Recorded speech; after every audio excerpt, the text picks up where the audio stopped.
Hello sporties, how are you? স্পোর্টিবংয়ের নতুন ভিডিওতে তোমাদের প্রত্যেককে ওয়েলকাম। তো একজন নতুন ইন্ডিয়ান সেন্টার ব্যাককে নিজেদের দলে সাইন করাতে পারে মোহনবাগান।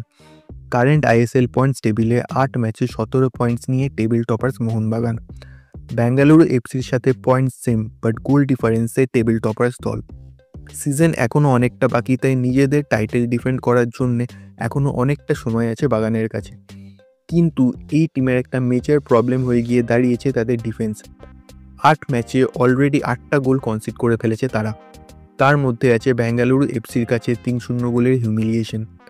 দলের টম অলরেড আর অ্যালবার্টো রড্রিগেজ থাকা সত্ত্বেও সেই এক্সপেকটেশন লেভেলটা তারা ফুলফিল করতে পারেনি। যে কোনো টাফ ম্যাচে গোল কনসিড করতে পারে টিম। যদিও শেষ 5 ম্যাচের মধ্যে 4টেতেই ক্লিনশিট রেখেছে মোহনবাগান, তবুও এই লং লিগ ফরম্যাটে প্রত্যেকটা ম্যাচই টাফ হয়ে যায়। তাই ডিফেন্সকে আরও কংক্রিট করতে হায়দ্রাবাদ এফসির 24 বছর বয়সী সেন্টার ব্যাক অ্যালেক্স হাজির দিকে ইন্টারেস্ট দেখিয়েছে ক্লাব। লাস্ট আর কারেন্ট সিজনে তার ইন্ডিভিজুয়াল গেম প্লে সবার নজর কেড়েছে। তাই মোস্ট প্রবাবলি আনোয়ার আলীর জায়গায় এই ইন্ডিয়ান ডিফেন্ডারকে ইনক্লুড করে একটা ইন্ডিয়ান ফরেনার সেন্টার ব্যাক ডুয়োকে নিয়ে নিজেদের ডিফেন্স সাজাতে চাইছে বাগান। অ্যালেক্স হাজির খেলা নজর কেড়েছিল আজ রাইভেল ইস্টবেঙ্গলেরও, কিন্তু এই মুহূর্তে তারা এই ডিফেন্ডারকে নেওয়ার দৌড় থেকে সরে গেছে।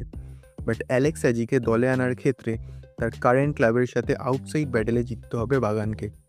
মোহনবাগান হাজিকে 3 বছরের কন্ট্রাক্ট অফার করে, বাট তার কারেন্ট ক্লাব তাকে আটকে রাখার জন্য যথাসম্ভব চেষ্টা চালিয়ে যাচ্ছে। ইভেন কারেন্ট সিজনে তাকে ক্যাপ্টেনও বানিয়েছে Hyderabad management.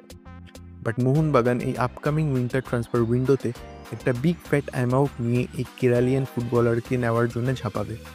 According to sources, primary কনভারসেশনও নাকি শুরু হয়ে গেছে এই ফুটবলারের সাথে। তাই ইফ এভরিথিং গোজ অ্যাকর্ডিংলি, তাহলে আপকামিং জানুয়ারিতেই সবুজ মেরুন জার্সিতে দেখা যাবে অ্যালেক্স হাজিকে।